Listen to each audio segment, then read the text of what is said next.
Alhamdulillahi Rabbil Alamin. Wassalatu wassalamu ala ashrafil anbiya'i wal mursalin, Sayyidina wa nabiyina wa habibina wa syafi'ina wa zuhrina Muhammadin wa ala alihi wa sahbihi rasulillahi ajma'in. Asyhadu an la ilaha illallah wahdahu la syarika lah, wa asyhadu anna Muhammadan abduhu wa rasuluh sallallahu alaihi wasallam la nabiyya ba'da. Subhanaka la ilma lana illa ma 'allamtana innaka antal alimul hakim. Rabbi shrah li sadri wa yassir li amri wahlul 'uqdatam min lisani yafqahu qawli. Yang sama kita hormati Bapak Pengurus Masjid Al-Hijrah, ya Pak, ya. Yang kita hormati Bapak Ketua RW, Ketua RT, para tokoh masyarakat, alim ulama, cerdik pandai, para ustadz, para imam yang kita muliakan, bapak-bapak dan juga ibu-ibu, para orang tua kami yang dimuliakan Allah Subhanahu wa taala. Di sini saya merasa senang karena diundang. Alhamdulillahirabbil alamin. Bapak Ibu, mari kita berselawat buat Nabiullah Muhammad sallallahu alaihi wasallam. Allahumma salli ala sayyidina Muhammad wa ala ali sayyidina Muhammad. Assalamu alayka ya Rasulullah. Mari sama-sama kita mulai majlis ilmu ini dengan membaca bismillah. Bismillahirrahmanirrahim. Perkenalkan, nama saya tadi sudah disebut, tapi alangkah baiknya diulang kembali. Haji Sofian Yusuf. Saya asli Bengkalis. Ini ada Pak Cik saya sini. Pak Rozi Effendi itu Pak Cik saya sini. Jadi saya tinggal di Alamayang. Baik Bapak Ibu, orang tua kami yang dimuliakan Allah Subhanahu wa taala. Kalau kita berbicara tentang Ramadan, kita hanya menghitung hari lagi. Hari ini kita sudah masuk hari yang ke-19 Sya'ban. Jadi lebih kurang 11 hari lagi atau lebih kurang 10 hari lagi kita akan menyambut kedatangan bulan suci Ramadan. Mudah-mudahan Allah berkati umur kita, Allah berkati rezeki kita, sehingga kita bisa berjumpa di bulan suci Ramadan tahun ini dalam keadaan sehat walafiat, dan bisa melaksanakan siam di siang harinya, qiyam di malam harinya. Bapak Ibu, orang tua kami yang dimuliakan Allah Subhanahu wa taala, adapun rentetan bulan dari bulan Rajab, Sya'ban sampai Ramadan, ini banyak peristiwa yang luar biasa. Kita akan bahas sebentar tentang apa saja peristiwa yang dialami oleh Rasul ketika terjadinya peristiwa Isra wal Mi'raj. Kita tidak akan bahas tentang masalah salat, tapi yang kita bahas apa peristiwa yang dialami Nabi sehingga terjadinya peristiwa Isra wal Mi'raj. Bapak Ibu, orang tua kami yang dimuliakan Allah Subhanahu wa taala, sebelum terjadi peristiwa Isra wal Mi'raj, Nabi mengalami namanya ujian. Ujian yang dialami adalah kematian. Kalau disebut kematian, itu sudah biasa dialami Nabi. Ayahnya meninggal dunia waktu masih dalam kandungan, ibunya meninggal dunia waktu usia 4 tahun, dan ketika meninggal dunia 8 tahun meninggal juga atuknya, dan anak-anak yang lahir dari Khadijah pun meninggal selama Nabi masih hidup. Jadi kalau disebut kematian itu sudah biasa. Tetapi ada kematian yang luar biasa. Apa dia? Yakni meninggalnya pamannya Abu Thalib, yang selama ini melindungi Nabi. Maka orang-orang kafir tak berani untuk menyentuh Nabi. Tapi ketika Abu Thalib meninggal, maka orang-orang Quraisy sudah mulai leluasa menghina Nabi. Bahkan ada mereka yang meletakkan tanah di atas kepala Nabi. 2 bulan berselang kemudian, akhirnya meninggallah Khadijah. Dua-dua tempat bergantung patah. Akhirnya Nabi mencari lokasi yang baru di Taif, berdakwah 10 hari. 10 hari di Taif, tapi apa yang dilakukan orang-orang Taif? Bahkan orang Taif melempar, menghina Nabi sampai luka bedah yang dialami Nabi. Inilah yang dialami peristiwa kesedihan. Maka tahun itu disebut dengan tahun kesedihan bagi Nabi. Maka Bapak Ibu, ketika Nabi pulang ke Mekah, malam itu juga Allah Subhanahu wa taala menurunkan malaikat Jibril. Pada malam itu terjadilah peristiwa pembelahan dada Nabi yang kedua kali. Dibersihkan hatinya dengan air Zam-Zam. Lalu pada malam itu juga Allah telah menyiapkan kendaraan perjalanan Nabi. Apa kendaraannya, Bu? Buruk. Buruk ini lebih kecil daripada kuda dan lebih besar daripada keledai. Yakadul barqu yaqtafu absarun. Hampir-hampir barqun itu kilat. Jadi buruk itu kecepatannya seperti kilat. Inilah tunggangan para nabi yang telah Allah siapkan untuk peristiwa Isra dan peristiwa Mi'raj. Bapak Ibu orang tua kami yang dimuliakan Allah Subhanahu wa taala, mulailah Allah memperjalankan hamba-Nya. Subhanalladzi asra bi'abdihi lailan minal masjidil haram ilal masjidil maha suci Allah, yang telah memperjalankan hamba-Nya Muhammad pada suatu malam dari Masjidil Haram ke Masjidil Aqsa. Inilah yang disebut dengan peristiwa Isra. Tapi dari Masjidil Aqsa naik ke langit itu namanya Mi'raj. Bapak Ibu, ketika Nabi sebelum sampai di Masjidil Aqsa Palestina, Nabi berhenti di dua tempat. Di mana Nabi berhenti? Pertama, Nabi berhenti di Baitul Lahmi, tempat lahir Isa bin Maryam, negeri Syam, bagiannya termasuk Palestina. Yang kedua, Nabi berhenti di Bukit Tursina. Rupanya Bapak Ibu, inilah tempat-tempat para nabi diutus oleh Allah.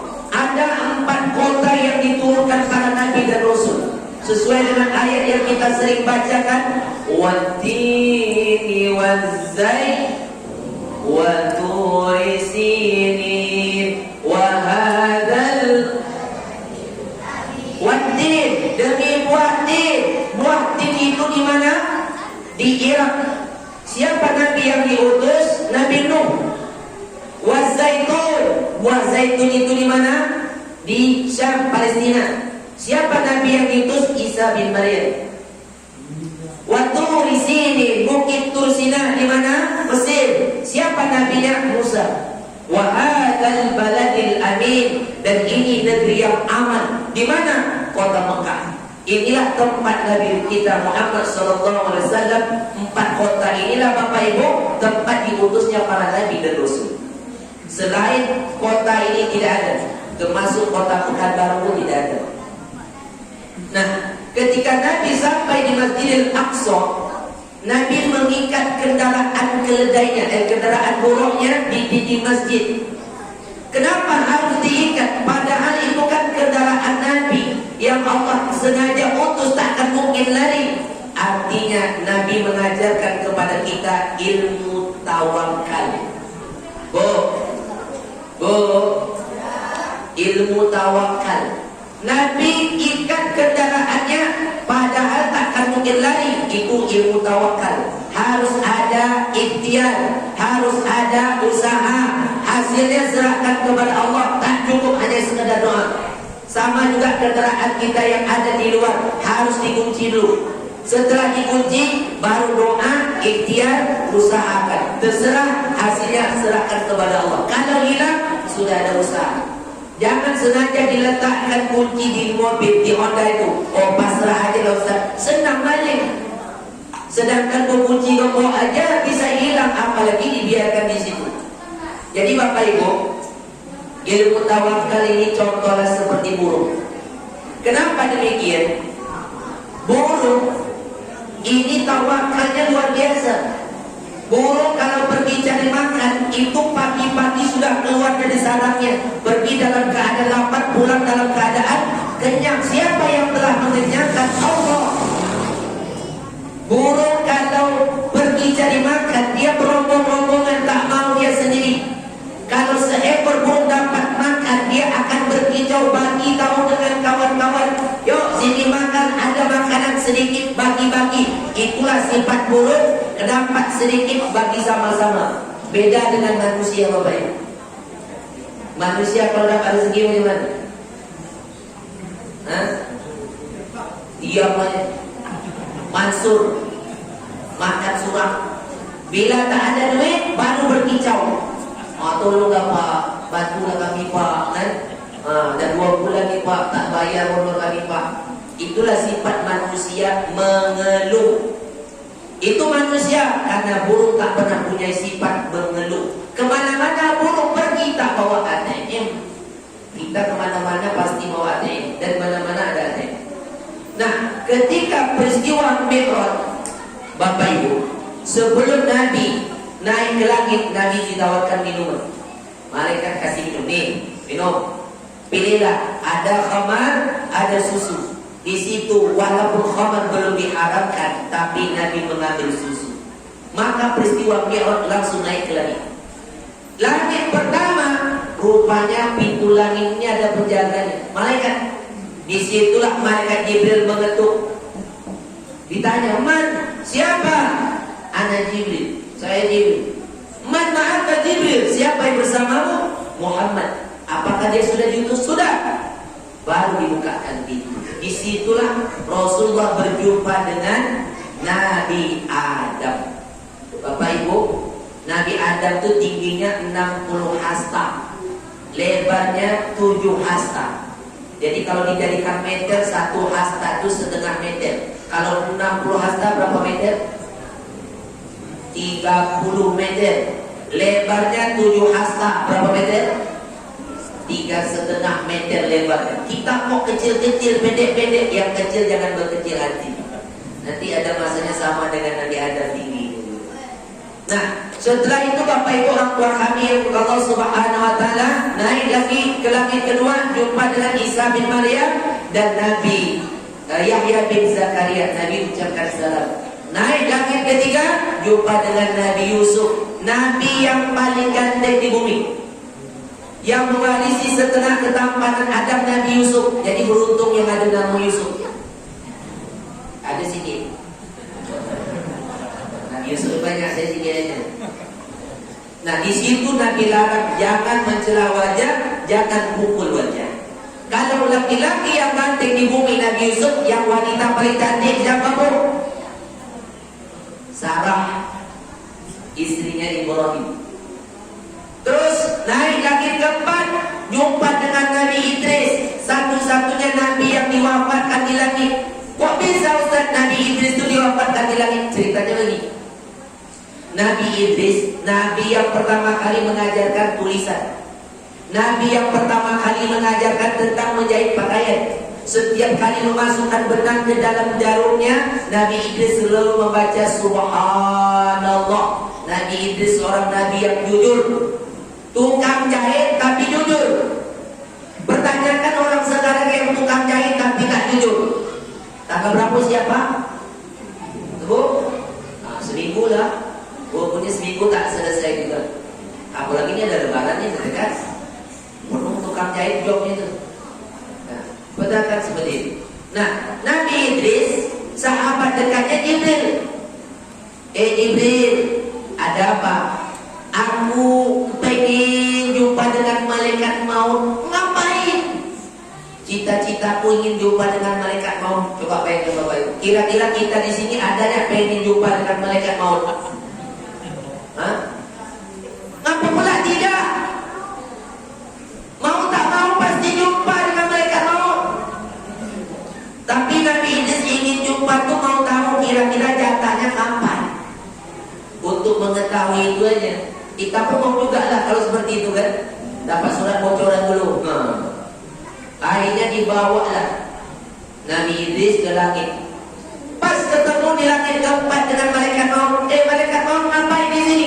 Apa kata malaikat maut? Aku bingung.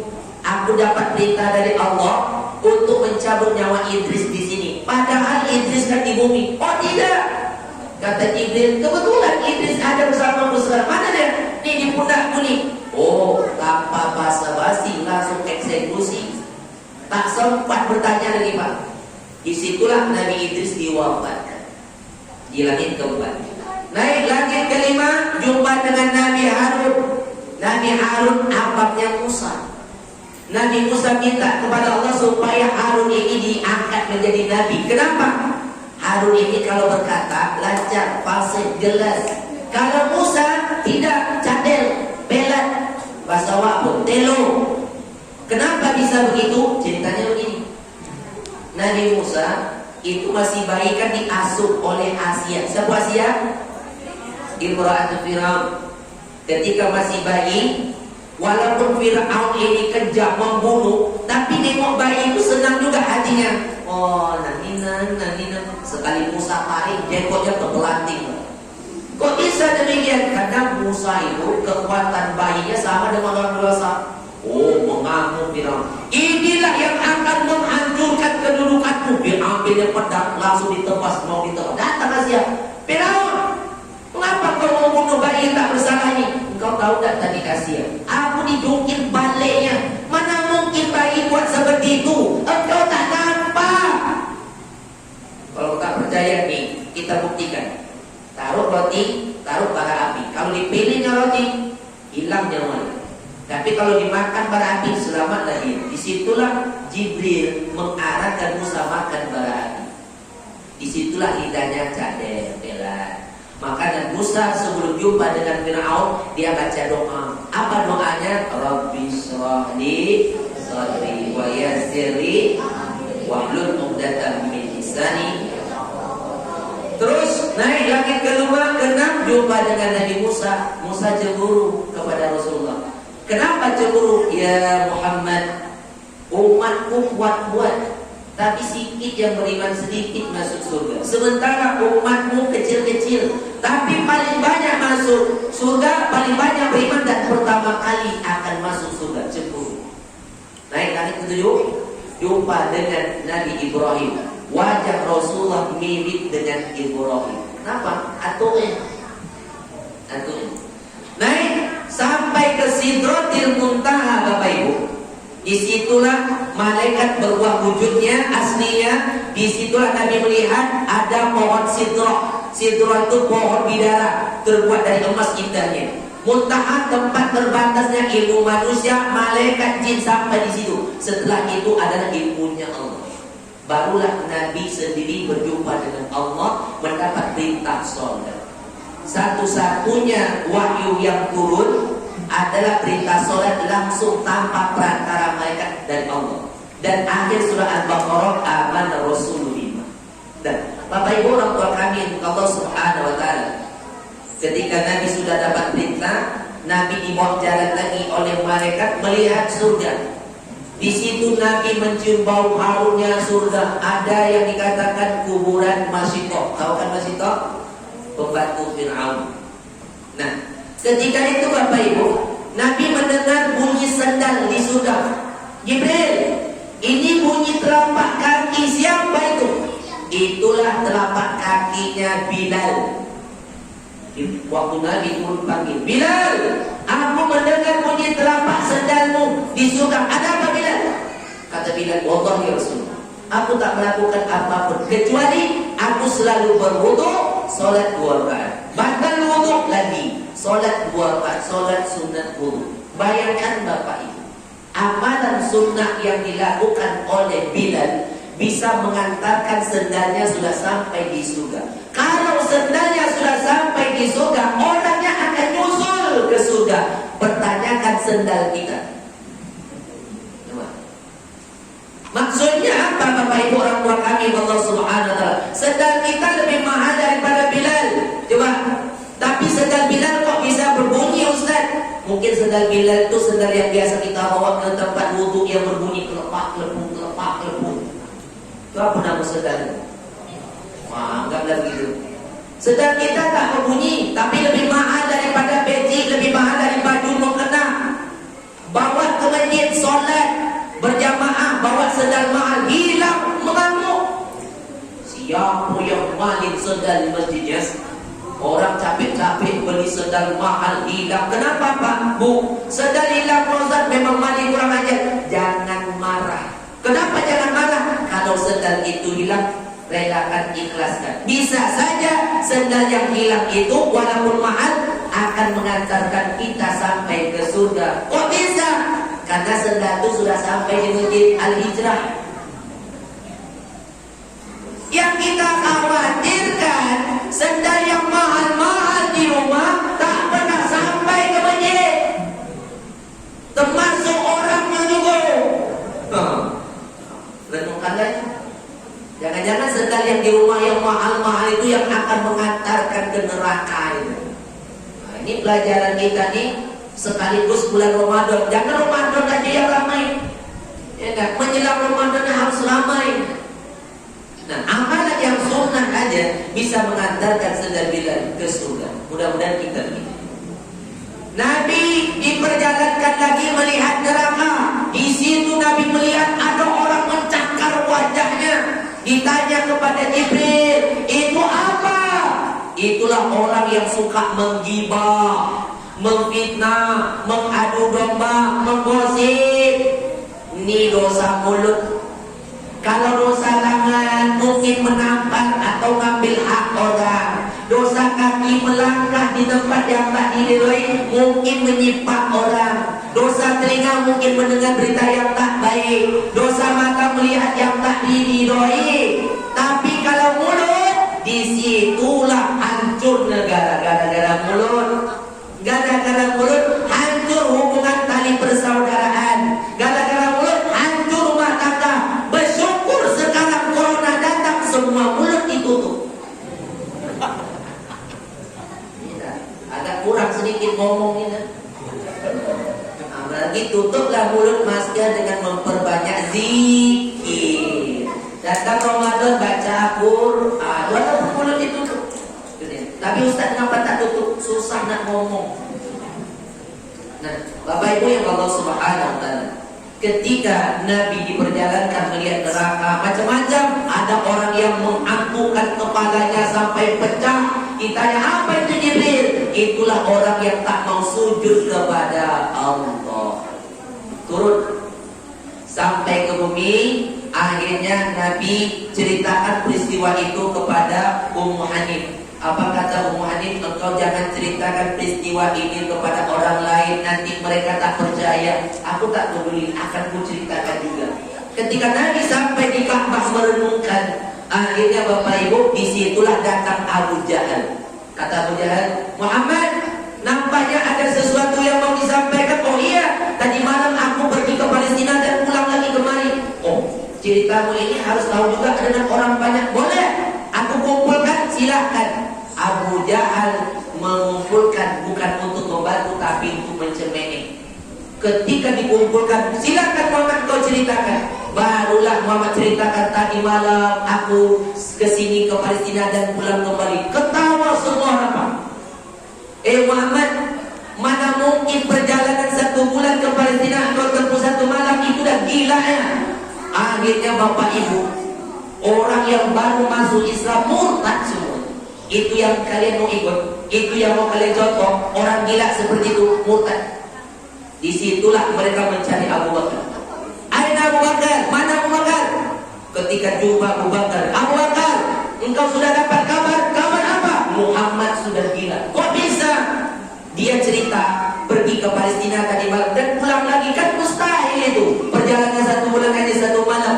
Oh, langsung berdiri. Wallahi demi Allah, kalau Muhammad yang menceritakan, akulah orang yang pertama kali yang membenarkannya. Maka Abu Bakar dapat gelar Siddiq. Itu dia. Satu-satunya sahabat Nabi yang meninggal wajar sakit Abu Bakar. Selebihnya dibunuh. Umar, Utsman, Ali, Hasan, Husain dibunuh. Umar ketika menjadi imam sholat subuh, baru 1 rakaat datang Abu Lu'lu' membawa senjata, ditusuk dari belakang. Umar kaget, kesakitan. Anjing siapa yang telah menggigitku? Rupanya Abu Lu'lu' yang menusuk dari belakang. Waktu itu kan belum ada cahaya PLN, jadi nggak tahu ada orang bawa senjata. Itu dia Bapak Ibu. Jadi sekarang Bapak Ibu, kalau ada orang menusuk imam dari belakang, menusuk ustaz sedang ceramah, itu katanya orang gila. Sekarang itu adalah pengikut Abu Lu'lu. Makanya sekarang para ustaz-ustaz kita dikawal kemana-mana, ya enggak? Contoh Ustaz Abu Somad dikawal sedang ceramah, berdiri bodyguard kiri kanan. Kalau Ustaz Sofian tidak ada pengawalnya, Pak. Itulah dia. Nah, ketika Umar ditusuk Pak jatuh, akhirnya dibawa pulang. Sahabat yang lanjutkan sholat, yang lain bawa Umar pulang. Ketika sampai di rumah, Umar pingsan. Bagaimana cara membangunkan Umar ini ya? Rupanya Pak Umar ini kebiasaan kalau mendengar azan, dialah orang yang pertama kali sampai di masjid. Kenapa? Supaya dapat saf yang paling depan. Kalau Umar terlambat dapat saf yang nomor 2, Umar mau taruhan. Kodenya begini, geng, saya depannya. Oh, tidak bisa. Oh, bayar lah. Wajib piro. 1 M. Oke. Yang penting Umar dapat saf yang paling depan. Itu Umar, Pak, yang dicari saf paling depan. Beda dengan kita. Kita kalau sholat paling cari saf yang paling belakang. Pada depan masih lapang gitu. Tapi yang saya masuk bukan di ini, Pak, mohon maaf. Insya Allah sama. Jadi bingung bagaimana cara membangunkan Umar. Oh, kita coba azan. Diazankan, Pak. Allahu Akbar, Allahu Akbar. Terbangun Umar. Dalam keadaan pingsan terbangun mendengar azan. Apa kata Umar? Apakah aku sudah sholat? Belum, Umar, kau belum sholat. Di situ Umar sholat dalam keadaan sakit. Bayangkan, Pak, orang yang sudah dengar azan, kebiasaan, walaupun dalam keadaan pingsan terbangun. Itu Umar. Kalau kita macam mana? Dengar azan, betapa pingsan. Orang azan lah, orang komat lah yang sholat lah. Itu kita subuh saya pernah jadi petugas masjid lah waktu kuliah dulu.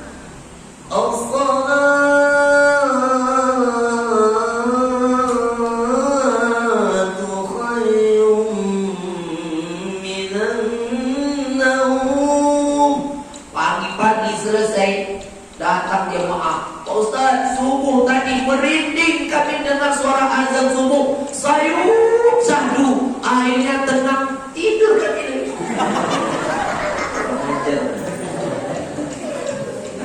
Itu Pak, Bu.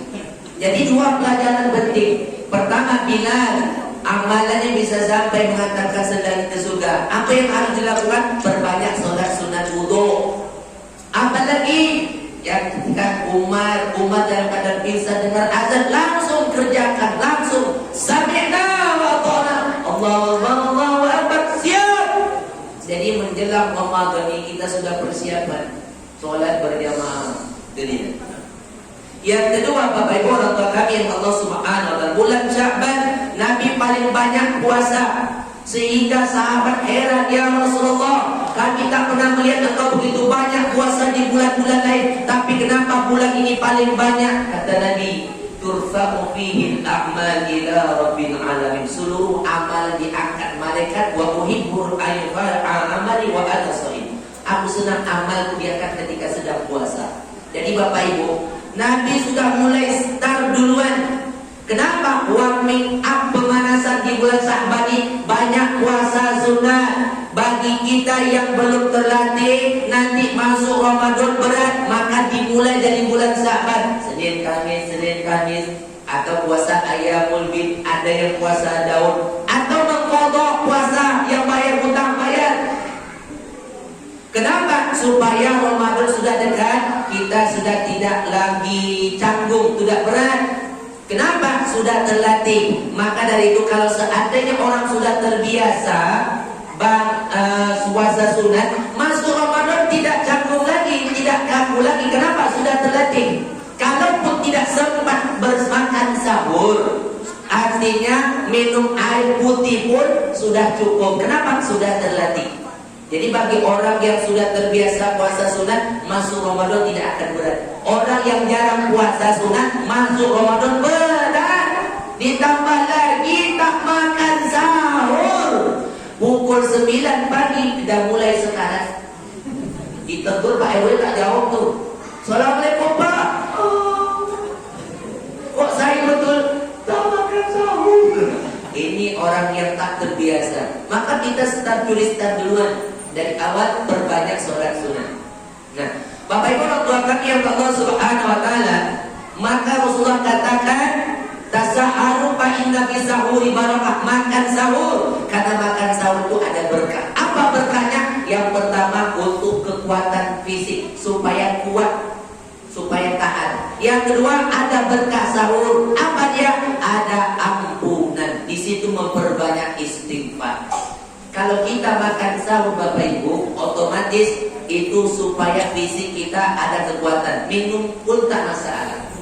Nah, kalau kita terlambat bangun Ustaz, pas kebetulan Seringai sudah masuk imsak, itu masih ada waktu. Karena itu sudah lampu kuning. Tahu isyarat lampu kuning Bapak Ibu? Seringai berbunyi, itu lampu kuning. Artinya kalau lampu kuning kita temu di jalan, kalau nak gas-gaslah sekencang-kencangnya. Kalau mau berhenti lebih bagus. Itu namanya isyarat hati-hati. Lalu kapan batasnya? Ketika azan dikumandangkan. Allahu Akbar, Allahu Akbar, stop. Tidak boleh lagi makan walaupun sedang mengunyah. Allahu Akbar, Allahu Akbar. Buang, jangan ditelan. Ya, tak boleh lagi makan. Karena itulah batas. Tapi jangan bergantung terus kepada azan. Sedang makan bunyi azan sebelah sana sebelah. Bang, sudah azan. Itu kan masjid sebelah. Masjid Al-Hijrah belum. Rupanya codingnya ketiduran. Ya. Nah, Bapak Ibu orang tua kami yang Allah Subhanahu wa taala, Ustaz, kami harus makan sahur. Terus kalau tak makan kami tidak kuat puasa. Terus bagaimana solusinya Pak Ustaz? Kalau Seringai sudah berbunyi, kami baru terbangun tapi mau makan juga. Yang penting ibu siapkan dari awal blender. Kalau Seringai sudah bunyi, ibu terbangun cepat ambil nasi, ambil sayur, ambil sambal, blender. Ambil pipet. Baca niat langsung sedut. Tapi hati-hati pulang. Lupa pulang, buang pulang telinga. Dunia. Jadi makan sahur berkah. Dan Bapak Ibu orang tua kami yang dimuliakan Allah Subhanahu wa taala, ada ampunan. Disitulah memperbanyak istighfar. Kapan kita perbanyak istighfar? Kapan saja. Tapi ada yang paling afdal di waktu sahur. Wabil as'arihum yastaghfirun. Di waktu sahur mereka meminta ampun kepada Allah. Kapan dimulai? Kurang 15 menit, jam 4 itu batasnya mulai istighfar. Bagi ibu yang mempersiapkan masakan, istighfar sambil istighfar. Disitulah Allah mengampuni dosa-dosa kita. Sampai azan subuh, sholat sunat, namanya sunat fajar. Rakaatul fajri khairun minad dunya wa ma fiha. Lebih baik dunia daripada isinya, maka kerjakanlah sholat sunat fajar. Sholat subuh berjamaah, habis itu duduk berzikir sampai waktu suruh, pahalanya sama dengan pahala haji dan umrah sholat sunat isra. Usolli sunatan isra. Pakai kol-kolan isra. Kalau tidak pakai kol-kolan nanti jatuh syirik. Ya, rakaataini billahi ta'ala. Sholat sunat suruh. Sholat duha, sholat yang lainnya silakan memperbanyak ibadah. Man shoma Ramadan imanan wa ihtisaban ghufira lahu ma taqaddama min dhanbi. Inilah kegiatan kita selama 1 hari di siang hari sampai ke petang jam 6. Kalau bisa jangan kemana-mana lagi. Inilah waktu tempat doa mustajab ketika waktu berbuka. Ketika Seringai azan dikumandangkan, kita minum air. Kalau bisa air yang hangat-hangat, jangan kebanyakan minum es, makan kurma, dan kita laksanakan sholat maghrib. Tapi kalau udah mulai berbuka itu semuanya mau dimakan. Ada cindol, ada gorengan, ada kolak, ada bakwan, macam-macam. Inilah yang kadang menyebabkan kita malas untuk sholat. Nah, malam hari maqama Ramadan. Siapa yang mendirikan malam-malam Ramadan karena iman dan mengharap balasan dari Allah, Allah ampuni dosa-dosanya yang telah lalu. Bapak Ibu, sholat tarawih dan witir, mau kerjakan 8, 3 witir 11, mau kerjakan 2 23 itu sama saja. Silakan, ada dalilnya. Yang mau kerjakan juga 8 rakaat ada dalilnya. Tapi yang 8 rakaat ini Nabi mengerjakan itu ayatnya panjang-panjang. Satu rakaat itu surahnya Al-Baqarah, rakaat kedua Ali Imran, rakaat ketiga An-Nisa. Kalau itu dibawa masjid Al-Hijrah, saya yakin satu malam yang bertahan. Malam lain bubar. Kenapa? Yang 23 ini rokaatnya panjang, ayatnya pendek-pendek. Kalau Al-Haqqu Takasur, tapi rokaatnya 23. Ada yang 33, ada. Itu pada zaman Umar Ibnu Abdul Aziz, ayatnya pendek, rokaatnya panjang. Kalau rokaatnya pendek, ayatnya yang panjang. Kita sekarang paling pandai mencari tempat. Rokaatnya pendek, ayatnya pendek. Itu Bapak tolong seleksi betul-betul imam dan bilal. Kalau imam tadi mantap betul. Ada masjid yang tempat lain Pak, imam dengan bilalnya memang tak terlatih. Kenapa tak terlatih? Ribut macam pasar. Allahumma shalli ala sayyidina Muhammad. Coba kalau baik-baik Allahumma shalli ala sayyidina Muhammad, kan enak. Ini tidak.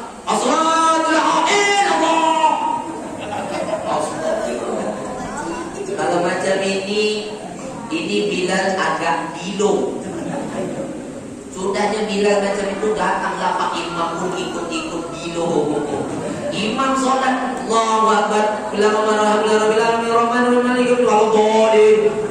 aku dekat atas subuh maka bukanlah sahabat dalam Allahu Akbar sami Allahu Akbar. Sholat 300.000 kilometer per detik. Kalau begini sholatnya, saya yakin malaikat langsung naik lapor ke langit. Lapor ya Allah, orang gilo sholat sama. Baik-baik, ya kan, walaupun ayatnya pendek, yang penting semangat. Alhamdulillahi Rabbil Alamin, Ar-Rahmanir Rahim, Maliki Yaumiddin. Kan enak. Ini kadang, tapi kadang Bapak Ibu, di mana-mana itu ada masjid dan musola, itu jamaah pilih-pilih imamnya. Kalau tengok dinding, siapa jadi imam malam ini? Yang jadi imam Ustaz Haji Sofyan. Biasanya beliau kalau sholat ayatnya panjang, lama. Tapi tengok aja dah dulu. Allahu Akbar, Ar-Rahman. Ayo kan panjang ayatnya dulu. Allamal Quran. Memang apa imamnya? Khalaqal insan. Copet tak Pak Imam. Allamahul bayan. Besok kami tak datang. Selesai sholat tengok di Madinah. Kenapa Bu? Tengok jadwal imam. Kenapa? Kira-kira Haji Sofyan Yusuf itu datang ke mana enggak? Datang. Kami kalau datang kami tak datang Pak Imam. Kenapa gitu? Ayatnya panjang. Kami lah dulu tuh tak mulai goyang. Tapi malam ini yang jadi Pak Imam Pak RT. Mantap. Alhamdulillah takasum hatta zurtumul maqabir. Itu yang dimaksud masjid lain, bukan masjid sini Pak.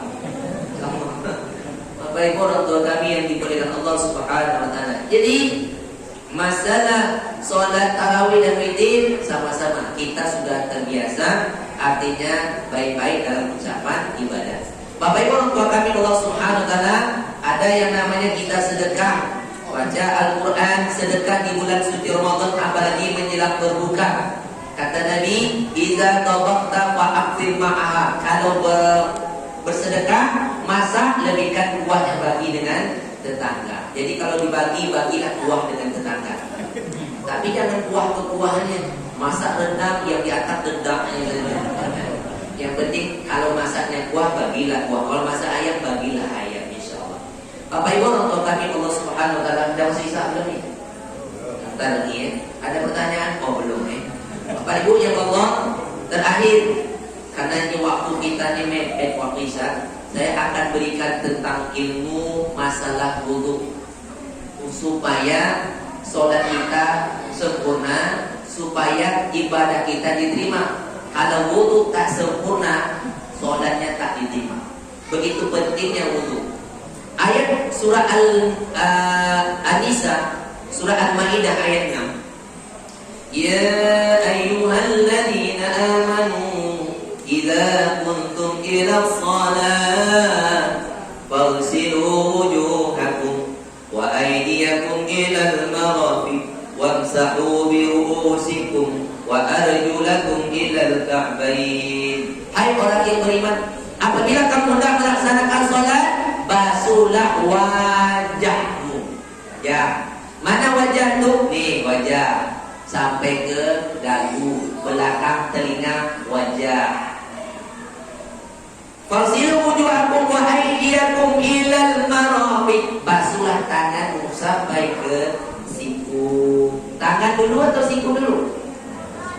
Tangannya sampai ke siku. Wamsahu bi ru'usikum, usaplah kepalamu, kepala. Wa arjulakum ilal ka'bayn, basuhlah kakimu sampai mata kaki. 4 anggota rukun. Kalau 4 ini tidak sempurna, seujung kuku tidak basah, solatnya tak diterima. Kita mulai sunat wudu. Pertama baca niat. Aku berwudu untuk menghilangkan hadas kecil, fardu atas diri bukan Allah. Baca bismillah. Setelah itu cuci tangan. Kalau air yang mengalir, cuci tangan begini. Kalau air dalam gayung, begini. Ya, jangan diceruk. Ya. Setelah itu kumur, buang, masukkan air hidung, buang sampai 3 kali. Kumur, buang, masukkan air lagi hidung, buang. Oh, kami 3 kali tak apa-apa. Ya. Setelah itu baru kita masuk kepada rukun. Fagsilu wujuhakum, basuhlah wajah. Artinya menumpahkan air ke wajah. Tumpahkan, usapkan, gosokkan nih di celah-celah mata ini dan sampai ke alis-alis begini. Ibu jari mainkan ke belakang telinga sampai ke dagu. Satu. Saya ulangi, tumpahkan, gosokkan, ini celahkan sampai ke alis-alis ini. Ibu jari mainkan ke belakang sampai ke dagu. 2. Sampai ke 3 kali. Ambil air, tumpahkan, usapkan begini. Nih, tarik ke alis. Pak Ustaz, alis kami sudah dimodif. Tak apa-apa yang penting itu. Ya, nah nih. Itu namanya wajah. Jangan pula ambil gayung. Oh, ada rajab tuh. Mana dia orangnya? Yang kedua, wa aydiyakum ilal marafiq. Ambil air, tumpahkan, gosok. Ya, ambil air, tumpahkan, gosok sampai ke situ. Ambil air, tumpahkan. Ya, gosok. Ada pula yang begini. Kalau berdasarkan ayat tak. Yang ketiga, famsahu bi ru'usikum, usap kepala. Artinya ambil air, ditumpahkan dulu, baru diusap. Baru sampai ke telinga. Atau tumpahkan dulu, usap, tarik ke depan lagi, atau nanti tumpah lagi, usap, dan sekali untuk telinga boleh. Ustaz, kami pakai jilbab mau kena. Ambil, pak, usapkan, nanti bisa ke telinga. Tapi katanya sekurang-kurangnya 3 helai rambut. Yang disebut situ ayat kepala, bukan rambut. Kesian orang yang botak, yang tak punya rambut. Ya, itu dia. Dan yang keempat adalah basuhlah kaki sampai mata kaki. Artinya, nih, mohon izin Bapak Ibu, ketika kita air, mainkan jari-jari kita, pencet-pencetkanlah ujung-ujungnya dan celah-celahnya digosok-gosokkan. Kalau muat dengan jari telunjuk atau kelingking boleh. Ibu jari kalau muat itu tak masalah. Setelah kita bersihkan, ini ditarik sampai mata kaki, basuhkan, tarik lagi sampai mata kaki, sampai mata kaki. Begitu juga yang ke ininya. Jangan begini. Hah? Ingat, saya menyampaikan ini bukan mengajarkan, tapi menyampaikan. Bagi Bapak Ibu yang mau praktekkan silahkan. Karena seujung kuku tidak basah, maka sholat tidak sah. Mudah-mudahan pertemuan kita ini persiapan Ramadan. Apa yang harus kita lakukan tadi, perbanyaklah sholat-sholat sunnah, perbanyaklah sedekah, perbanyaklah zikir, baca Quran walaupun dalam kondisi wabah ini. Mudah-mudahan kita semua dalam keadaan sehat walafiat. sampaikan?